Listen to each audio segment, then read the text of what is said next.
The beta is in full blast and I no longer have to fight my voice cords to sound like a human and not like a chain-smoking walrus, so we are free to talk about our new toys a little bit more.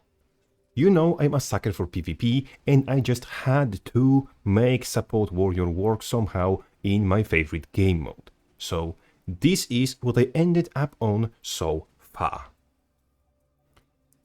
I found specifically two builds that work, and they are mostly the same build. Tactics with Soldier's Focus, Shrug It Off and Vigorous Shouts. Discipline with Warrior's Sprint, Prowler's Recovery and of course Burst Mastery on Spellbreaker with No Escape, Slow Counter and Magebane Tether. For Spellbreaker I ran 2 daggers as a baseline with To the Limit, Balanced Stance, Banner of Defense, optionally Banner of Tactics if we are fighting against very spam CC heavy team comp, and of course Shake It Off with Battle Standard.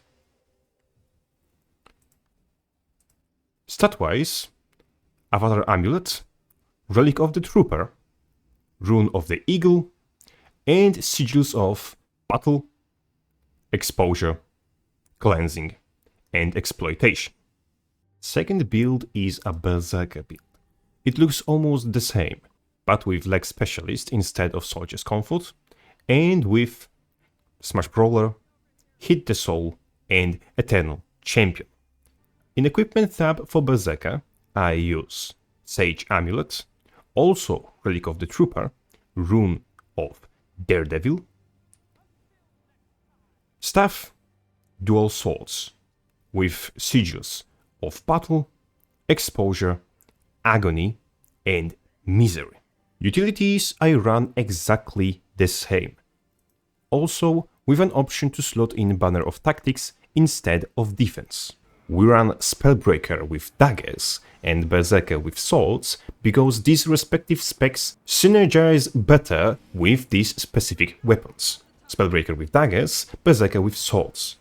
Also, swords have more access to Cripple, which is why we take Leg Specialist. Spellbreaker has similar access to Immobilize thanks to No Escape. Swords and daggers will grant us acceptable mobility outside of our staff and more damage than we'd expect from regular support, whilst still giving us self-preservation in our 5th skill, in both cases brilliant as anti-projectile tool. The strongest selling point of Support Warrior is its ability to fulfill its role as a support while remaining a considerable damage threat to the enemy. Both our amulet choices give us solid 1000 power on top of our base, and both specs come with damage supplements built in. Warrior will never outpace the likes of Guardian, Herald or Tempest in case of raw healing output, but in a typical fight neither of these three can have kill pressure while being a healer. Warrior isn't the best in raw healing, but both Heal-Zerker and Heal-Breaker can shave off significant portions of enemy HP, often needing just a sneeze of damage from anybody else to allow for magic to happen. Path to Victory and Rampart Splitter both have surprisingly significant power ratios, barely lagging behind what we would expect from baseline Arcing Slice. Not something truly exceptional, but nothing to scoff at either. The same applies to Valiant Leap and Linebreaker. Here I must complain that the heal feels laughably small compared to its own bloody self from PvE. I'm not saying it should heal for 6000, I'm not that stupid, but bigger heal scaling, letting it reach 4k healing wouldn't really hurt either. Casting Linebreaker onto an enemy is surprisingly potent in terms of damage, and on the flip side it already is fairly potent in terms of healing, still just on the edge between good and mediocre. Its unblockables and stun break are clearly meant to be selling point of this skill. It certainly will make PvP more interesting at least. Second weapon set is where our damage shines.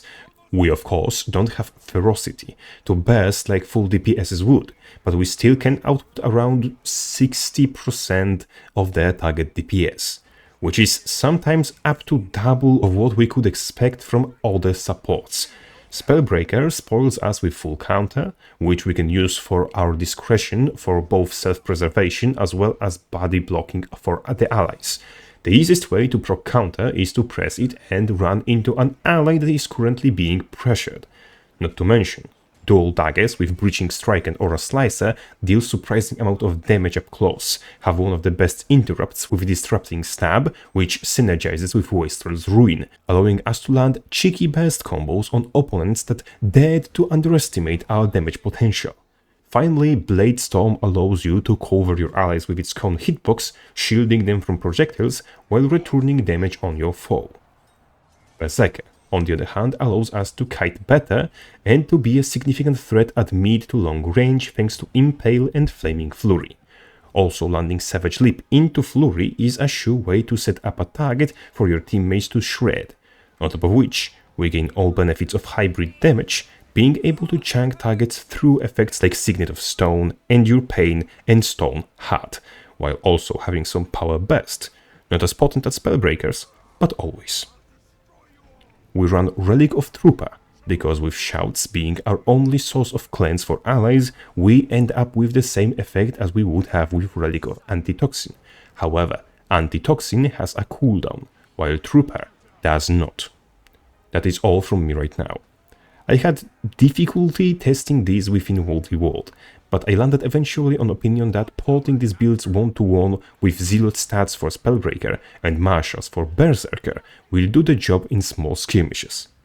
Take note that nothing is really proven viable in PvP until we can test it in Ranked, though it's at least strong enough to be fun. With that said, Crabface out.